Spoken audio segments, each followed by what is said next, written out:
오늘 함께 나눌 말씀은 창세기 1장 1절에서 5절 말씀입니다. 저는 2016년도부터 여기에서 2021년 1월까지 김성근 목사님 밑에서 성경 공부도 하고 또 훈련 받다가 2021년 1월에 일반 교회에 나가서 청소년부 사역하다가 지금은 이제 서울 명동 쪽에 있는 교회에서 북한 선교부 전도사로 사역하고 있습니다. 여러분들은 제가 낯설지도 모르겠지만 저는 여러분들이 굉장히 익숙하고 또 가족 같습니다. 그래서 더 떨립니다. 네, 원래 가족들, 친척들 앞에 서는 게 제일 떨리고 무서운 일인데 여러분들 앞에 서니까 제일 무섭습니다. 네. 오늘은 빛이 있으라라고 하는 제목으로 여러분들과 함께 이야기를 나누고자 합니다. 창세기, 출애굽기, 레위기, 민수기, 신명기 이것을 율법서라고 하죠. 또 다른 말로 하면 모세 오경입니다. 여기에서 레위기는 하나님이 하나님 나라의 백성들이 지키고 또 따르며 살아야 되는 그 율법을 기록하고 있습니다. 그리고 이 레위기의 내용을 직접 살아보고 훈련하는 책이 바로 민수기입니다. 이 훈련하는 과정에서 1세대들은 다 세상을 떠나고 2세대들이 남았습니다. 그들에게 모세가 이제 재차 율법을 강조하고 다시 해석해 준 책이 바로 신명기입니다. 우리가 어떻게 하나님의 백성이 되었으며 하나님 나라의 율법을 받게 되었는지 그것을 기록한 책이 바로 출애굽기입니다. 그러면 우리를 하나님의 백성으로 선택하시고 불러주신 그 하나님은 누구시냐? 우리에게 새로운 율법을 주신 그 하나님은 도대체 어떤 분이신가? 라고 기록한 책이 바로 창세기입니다. 창세기는 하나님이 어떤 분이신지를 잘 나타내고 있습니다. 창세기는 크게 1장부터 11장까지 그리고 12장부터 50장까지 이렇게 크게 분류할 수 있는데 1장부터 11장은 하나님은 누구이신가를 중심으로 기록하고 있습니다. 그리고 12장부터 50장은 그 하나님은 어떤 분이신가? 그 하나님은 아브라함과 이삭과 야곱에게 약속하시고 이 사람들과 함께 사시는 그런 하나님이셨습니다. 자, 그 중에서 오늘 우리가 읽은 창세기 1장 1절에서 5절 말씀은 성경 66권 중에서 제일 처음으로 하나님에 대한 소개가 기록된 책입니다. 태초에 하나님이 천지를 창조하시니라. 이 말씀은 창세기의 첫 문장이기도 하지만 성경 전체, 성경 66권 전체를 시작하는 한 구절이며 또 하나님 나라로 들어가는 출입문과도 같습니다. 유물론과 진화론에 익숙한 현대인들은 창세기 1장 1절을 보면 처음부터 이 성경은 소설이구나, 이건 신화구나 라고 생각하는 경우가 많죠. 저희도 그랬고. 근데 저 같으면 이 창세기를 기록할 때 처음부터 태초에 하나님이 천지를 창조하신다는 이야기를 안 썼을 것 같아요. 처음에는 좀 사람들이 봤을 때 좀 납득이 될 만하고 좀 이해가 될 만한 좀 그런 설득력이 있는 이야기를 쭉 써 내려가다가 거의 후반부쯤에 가서 자, 그러니까 하나님이 천지를 창조하신 게 맞겠지? 라고 딱 하면 그래도 이게 좀 상식적이잖아요. 그런데 성경은 처음 딱 열자마자 굉장히 우리를 당혹스럽게 합니다. 아니, 하나님이 천지를 창조했다고? 이런 것을 보면 성경은 인간의 눈치를 보지 않습니다. 과학적 세계관 앞에서 주눅들지 않습니다. 인간을 설득시키고 이해시키려고 하지 않습니다. 신앙을 구걸하지 않습니다. 저희는 전도할 때 하나님 좀 제발 한번 믿어봐, 믿으면 좋아, 이렇게 하지만 성경은 그런 것 같지가 않아요. 너가 믿고 싶으면 믿고 안 믿고 싶으면 믿지 마라. 굉장히 당당하고 굉장히 힘 있게 시작을 합니다. 태초에 하나님이 천지를 창조하시니라. 언제 태초에 누가 하나님이 무엇을 천지를 어떻게 창조하셨다. 이것은 완벽한 문장이고 위대한 문장입니다. 세상에서 가장 빼거나 더할 것이 없는, 보탤 것이 없는 완벽한 문장입니다. 성경은 선포로 시작하고 있습니다. 이해가 아닌 믿음으로 시작하고 있습니다. 왜냐하면 거짓말이 아니기 때문이죠. 사실이기 때문에. 그것이 진리이기 때문에. 아니, 하나님이 천지를 창조했는 걸 했다고 하지 그러면 안 했다고 하겠어요? 네? 그런데 이제 창세기를 시작해서부터 성경을 읽다 보면 또 굉장히 많은 기적 이야기들이 나오죠.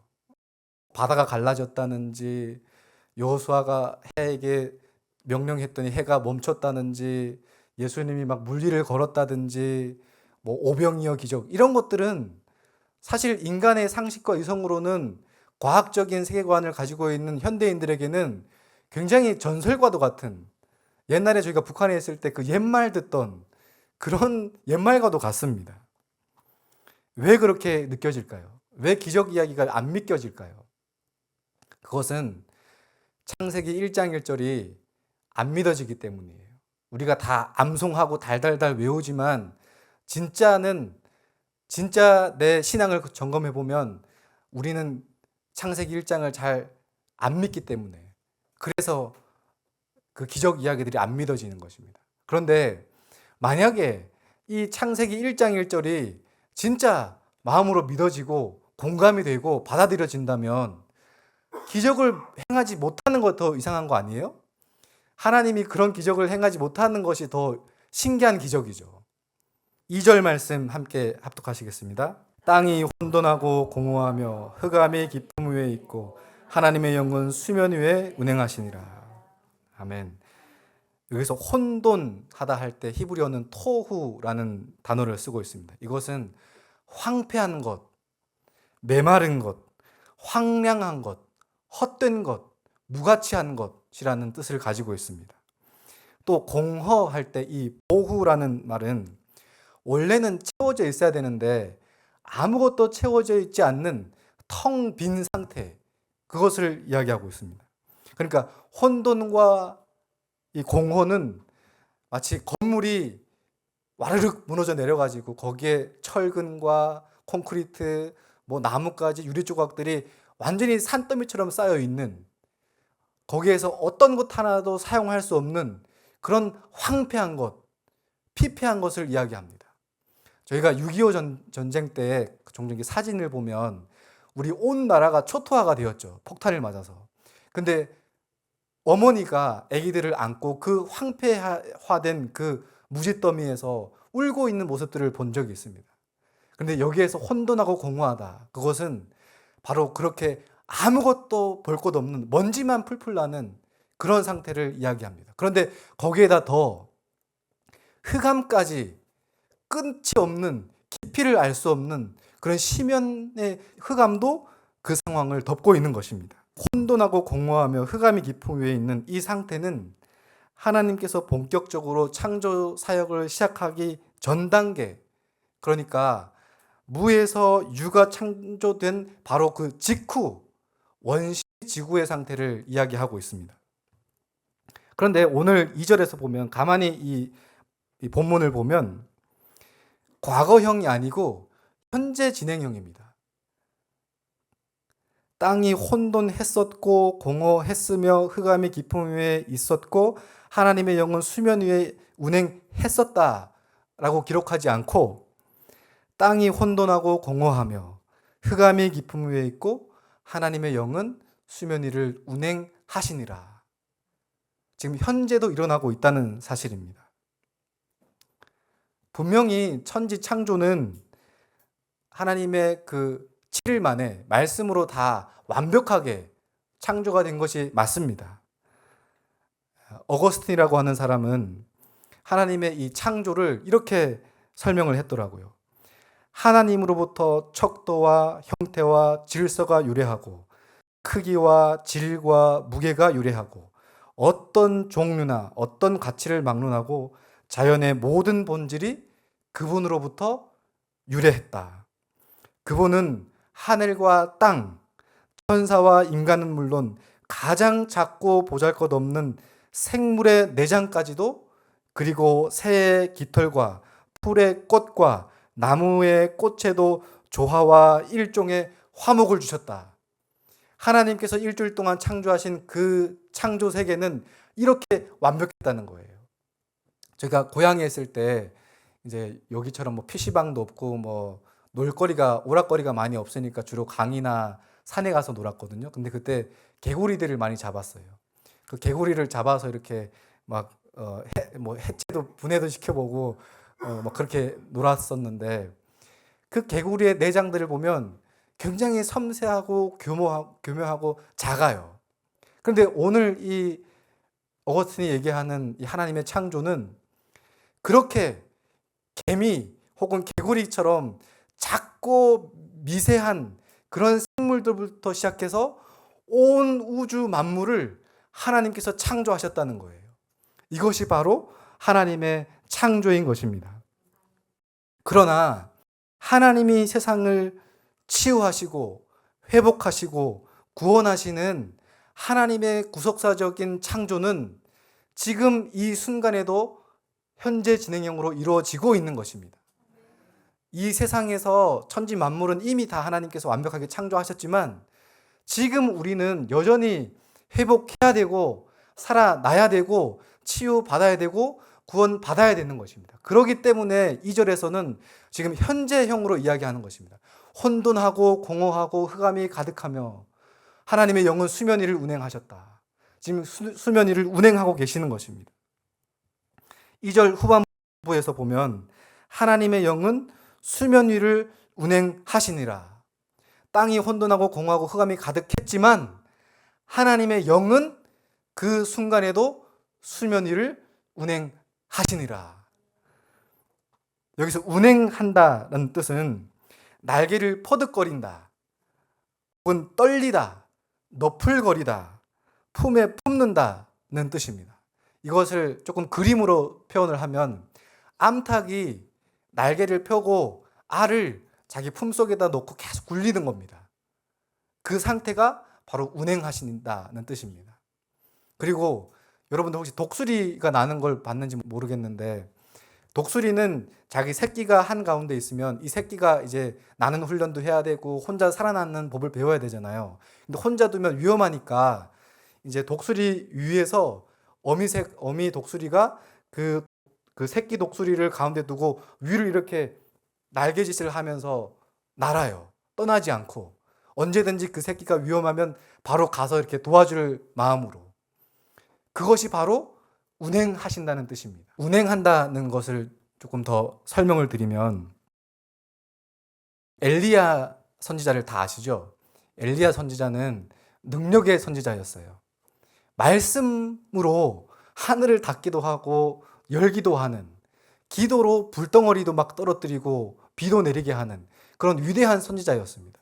그런데 이세벨이라고 하는 그 여자의 말 한마디에 완전히 무너져 내렸습니다. 혼돈하고 공허한 상태가 되었어요. 그래서 광야 깊은 곳에 들어가서 로뎀나무 아래 자빠져 누워가지고, 하나님, 나 더 이상 살고 싶지 않으니까 제발 좀 데려가 주세요. 나 좀 죽여주세요. 라고 이야기했던 사람이 바로 엘리야입니다. 그런데 그렇게 할 때 하나님께서 어떻게 하셨죠? 엘리야에게 하나님의 천사가 와서 떡과 물고기를 먹이면서, 더 중요한 것은 그 엘리야를 어루만져 주셨어요. 어루만지면서 엘리야야, 엘리야야, 일어나, 일어나. 이거 먹고 힘을 내.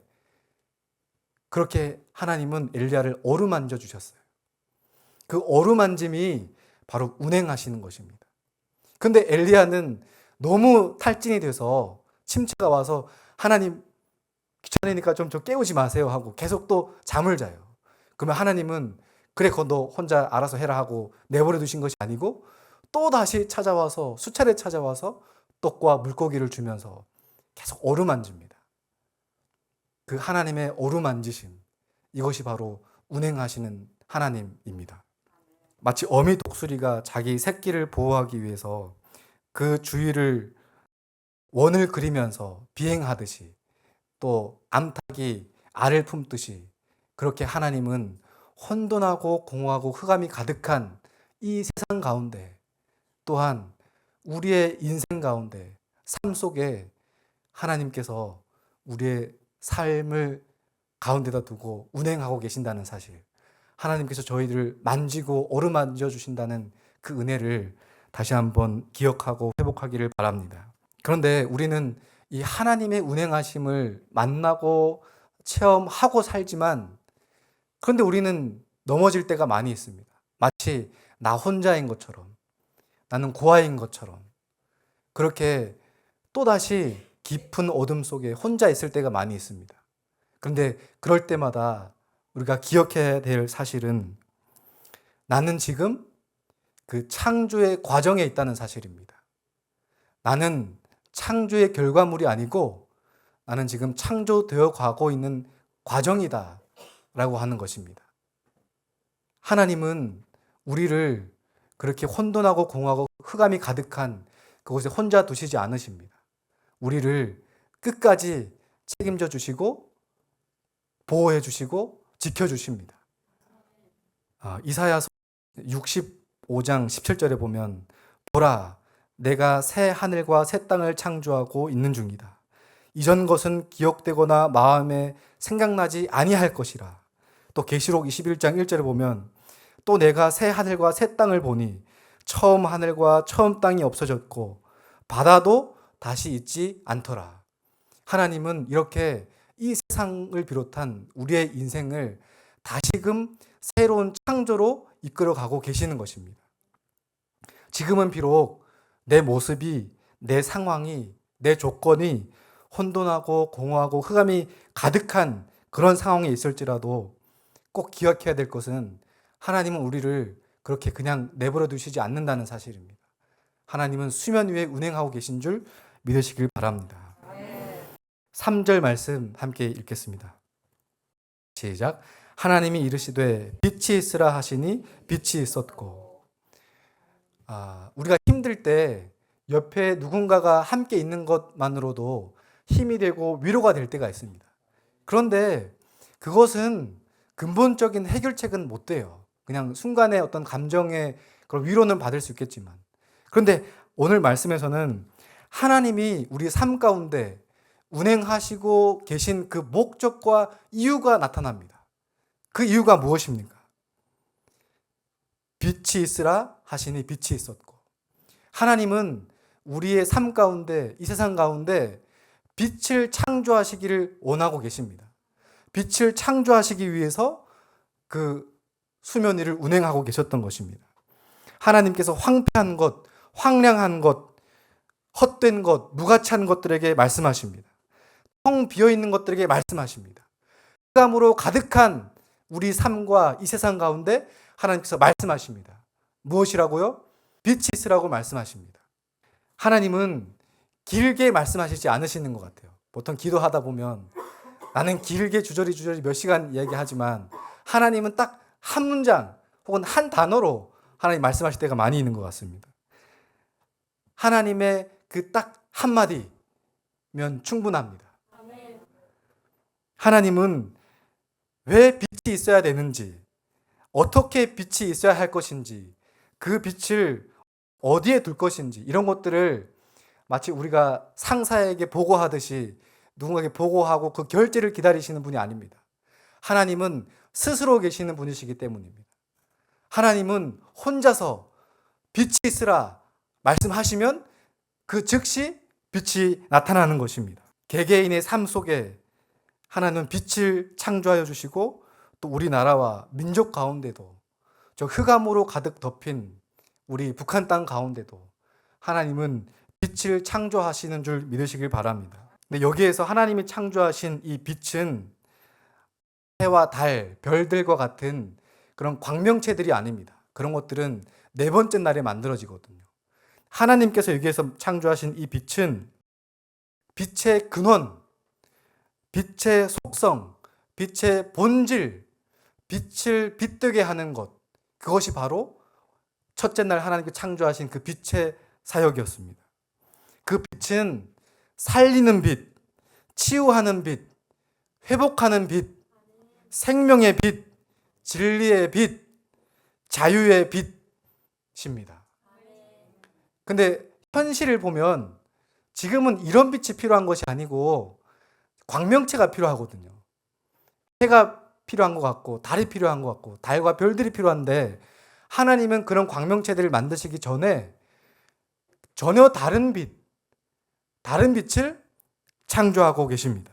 오늘날 우리도 살다 보면 우리에게 필요한 것, 물질이 될 수도 있고 또 인간관계, 내 마음에 있는 상처들, 아픔들 이런 것들을 빨리 해결받고 치유받는 것이 더 급선무라고 생각하지만 하나님은 전혀 다르게 보시는 것 같아요. 하나님은 그 빛보다는 먼저는 생명이 되시는 그 빛, 진리가 되는 그 빛, 전혀 차원이 다른 빛을 우리에게 비추어 주시는 것입니다. 오늘날 저와 여러분들에게 필요한 빛, 이 빛은 바로 예수 그리스도의 생명 되시는 그 빛입니다. 그 빛이 들어와야 내가 살아나고 우리 나라가 살아나고 정치, 경제, 사회, 문화가 바뀌고 하나님 나라로 변해가는 것입니다. 인간의 본질은 이 빛이 임할 때야만이 변할 수 있는 것입니다. 그 어떤 인간의 사상과 이념과 철학들, 과학으로는 겉모습은 바꿀 수 있겠지만 우리의 본질까지는 바꿀 수 없는 것입니다. 그러나 하나님께서 창조하신 이 빛, 이 빛이 우리의 폐부를 뚫고 영혼 가운데 심겨질 때, 들리고 올 때 우리는 살아나는 것입니다.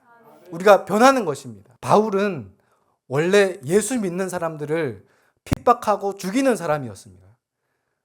그날도 동일하게 다메섹에 있는 예수 믿는 사람들을 잡기 위해서 살기 등등해서 걸어가고 있었습니다. 그런데 갑자기 다메섹 도상에서 태양빛보다 더 밝고 찬란한 그 빛이 바울의 주위를 둘러싼 것입니다. 바울은 말에서 꼬꾸라져 떨어져 가지고 당신 누구냐 했더니 그때 그 빛 가운데서 한 음성이 들리는 것입니다. 사울아, 사울아, 내가 왜 나를 핍박하느냐. 바울은 그 빛 가운데 계신 예수 그리스도를 만나게 되었습니다. 그 이후 우리가 다 알다시피 바울의 삶은 완전히 바뀌었습니다.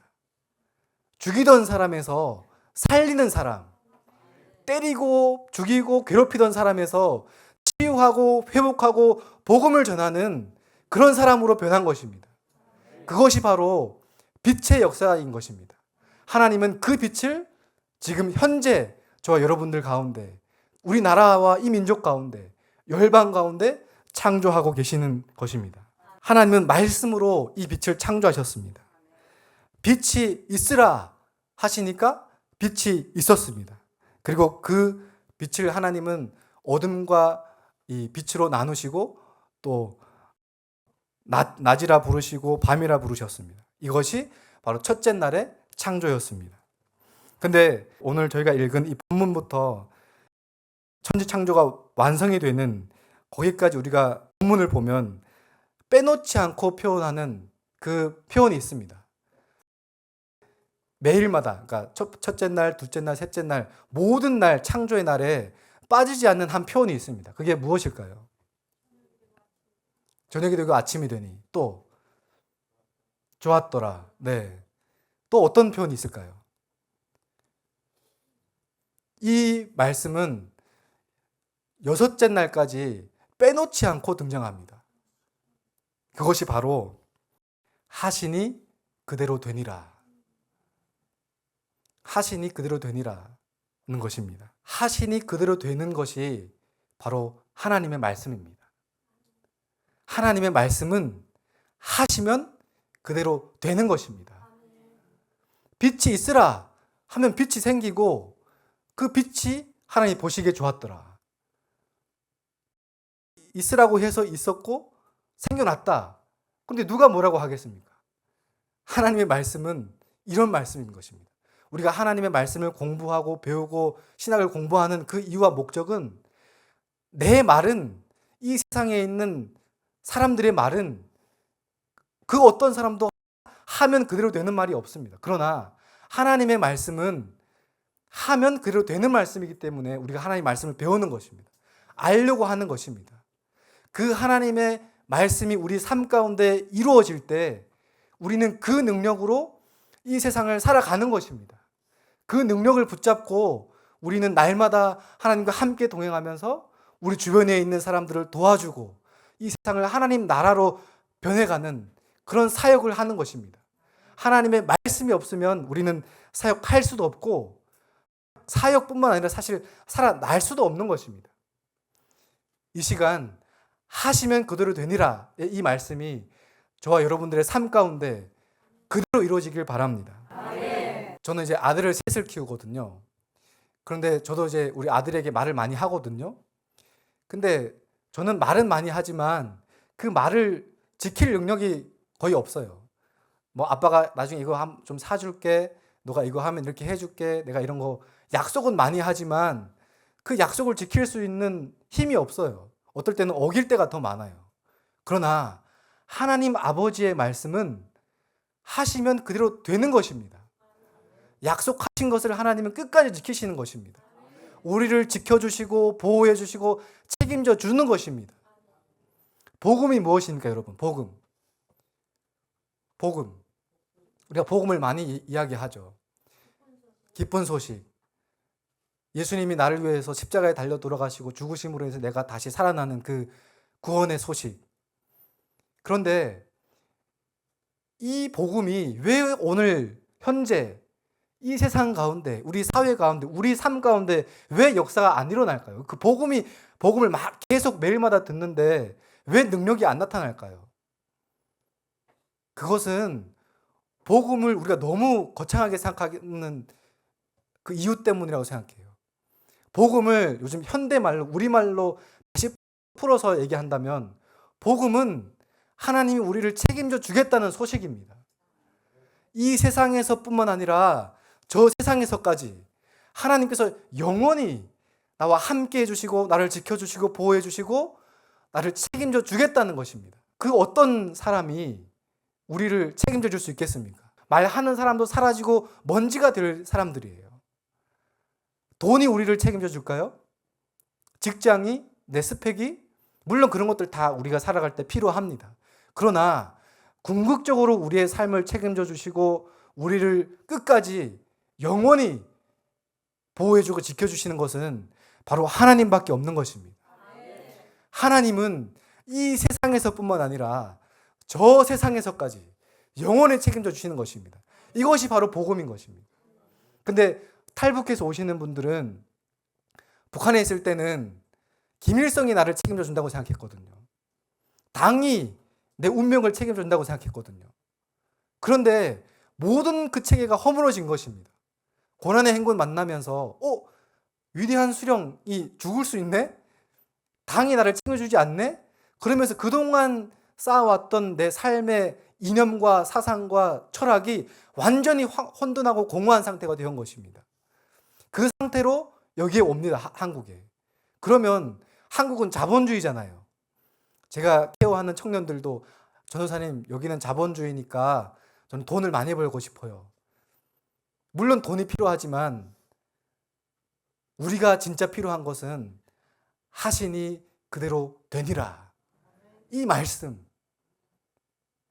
빛이 있으라 말씀하실 때 그 빛이 생겨난 그 생명의 빛, 치유하는 빛, 살리는 빛, 진리의 빛, 소망의 빛이 우리에게 필요한 것입니다. 하나님은 하시는 분입니다. 열심히 하시는 분입니다. 저와 여러분들을 위해서. 그런데 그것이 그냥 헛된 인간의 꿈이나 바램이나 기대가 아니고 하나님의 꿈과 소망과 기대는, 하나님의 비전은 하면 그대로 되는 비전입니다. 하나님은 과거와 현재와 미래가 구분되지 않고 그대로인 것입니다. 그래서 하나님의 말씀에 능력이 있고 권세가 있고 소망이 있는 것입니다. 요한 사도는 하시니 그대로 되니라.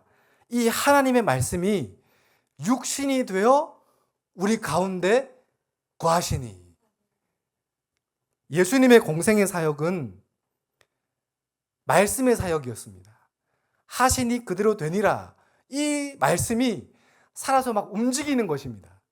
가난한 사람들 찾아가고, 아픈 사람들 찾아가고, 도움이 필요한 사람들 찾아가고, 이 복되신 진리를 전하는 것입니다. 하시니 그대로 되니라. 이 말씀이 예수님을 통해서 검증이 된 것입니다. 예수님은 죽었던 나사로, 무덤에 갇혀있는 나사로를 향해서 나사로야 나오라 하니까 무덤에서 나사로가 막 뛰어나오는 것입니다. 바디메오, 눈먼 바디메오에게 명령하십니다. 눈이 보여 띄어져라. 귀먹은 사람에게 귀가 열려라. 절망과 좌절 가운데 있는 사람들에게 일어나라. 그 즉시 이루어지는 것입니다. 파도를 향해서 잠잠하라. 잠잠해지는 것입니다. 이것이 바로 하나님의 역사이고 예수님의 공생의 사역이었습니다. 요한복음은 이 말씀이 육신이 되어 우리 가운데 거하시며 우리가 그의 영광을 보니 아버지의 독생자의 영광이요 은혜와 진리가 충만하더라 라고 이야기합니다. 어디에 거하신다고요? 이 말씀이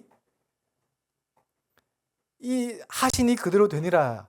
육신이 되어서 이 땅에 임한 이 예수 그리스도는 저와 여러분들 가운데 계신대요. 가운데. 우리의 영혼 속에, 심령 가운데 좌절과 절망과 실패하는, 넘어져 쓰러져 있는 그 삶 가운데 예수님께서 그 가운데 계신대요.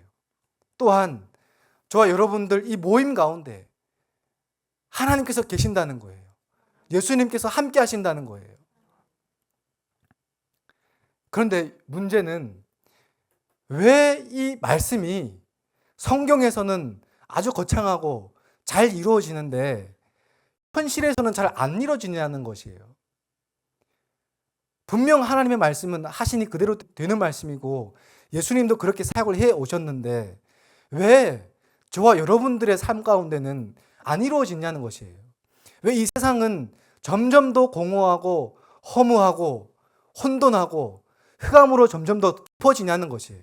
그것은 순종하지 않기 때문이에요. 하나님의 말씀을 믿지 않기 때문이에요. 저희가 순종이라는 이 주제는 현대인들에게는 굉장히 좀 기분이 안 좋고 답답하기도 하고 듣기 싫은 말이죠. 그런데 우리는 그 말씀에 순종해야 되는 것입니다. 순종할 때 하나님의 말씀이 내 삶 가운데 임하시고 하나님이 나와 함께 하신다는 그 사실을 마음으로 받아들이고 그 하나님의 뜻대로 우리가 사는 만큼 하시니 그대로 되니라의 이 말씀이 이루어지는 것입니다. 그 사람들의 마음 가운데 임하는 것이 바로 천국인 것입니다. 천국. 천국은 순종하는 것만큼 우리 삶 가운데 임하는 것입니다. 그 말씀 따라 사는 것만큼 우리 삶 가운데 영향력을 끼치는 것입니다. 그리고 그 사람들이 살아가는 공동체, 그 사람들의 모임, 그것이 바로 하나님 나라인 것입니다. 저와 여러분들의 삶 가운데 이 하나님의 나라, 이 천국이 임하기를 소망합니다. 그 사람들이 살아가는 삶은, 성도의 삶은 이런 것입니다. 무명한 자 같으나 유명한 자여, 죽은 자 같으나 보라, 우리가 살아있고, 징계를 받은 자 같으나 죽임을 당하지 아니하고, 근심하는 자 같으나 항상 기뻐하고, 가난한 자 같으나 많은 사람을 부요하게 하고, 아무것도 없는 자 같으나 모든 것을 가진 자로다. 천국이 임했다면서요, 우리 마음에. 그러면 더 이상 뭘 가질 게 있겠어요? 말씀을 정리하겠습니다. 물론 우리는 예배를 마치고 교회를 벗어나는 순간 또다시 전혀 새로운 우리의 삶이 펼쳐질 것입니다. 실수하고 넘어지고 쓰러지고 포기하고 싶은 상황도 많이 있습니다. 그러나 그 쓰러진 자리에 그대로 머물러 있지 마시기를 바랍니다. 혼돈하고 공허하고 흑암이 가득한 그 수면 위를 운행하시는 하나님의 역사를 바라보시기를 소망합니다. 우리가 육체를 입고 이 세상을 살아가는 동안에는 여전히 우리는 이러한 삶에서 벗어날 수가 없습니다. 그러나 하나님은 우리를 혼자 고아처럼 버려두시지 않으시고 우리가 이 세상을 떠날 때까지, 떠난 이후에도 우리와 함께 해주실 것입니다. 하나님은 우리를 그대로 내버려 두지 않으시고 우리의 삶 가운데 지금도 운행하고 계시며 저 여러분들을 향해서 빛을 창조하시고 계십니다. 하나님은 우리의 삶 속에 새로운 삶의 가치를 부여해 주시고 텅 빈 공간에, 아무것도 없는 공간에 아름다운 풍성한 동산을 창조해 가고 계십니다.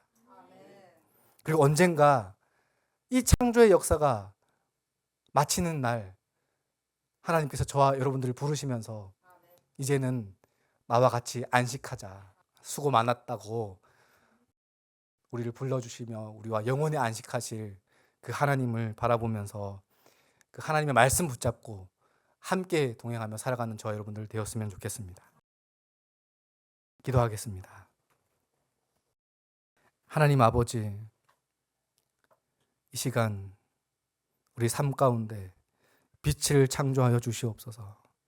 흑암과 절망과 좌절 속에 빠져 있는 우리에게 소망의 빛을 비춰주시고 치유하는 빛을 비춰주시고 생명의 빛을 비춰주셔서 그 빛을 붙잡고 날마다 승리하며 살아가는 저와 이곳에 모인 모든 성도들 다 되게 하여 주시옵소서. 예수님 이름으로 기도합니다. 아멘.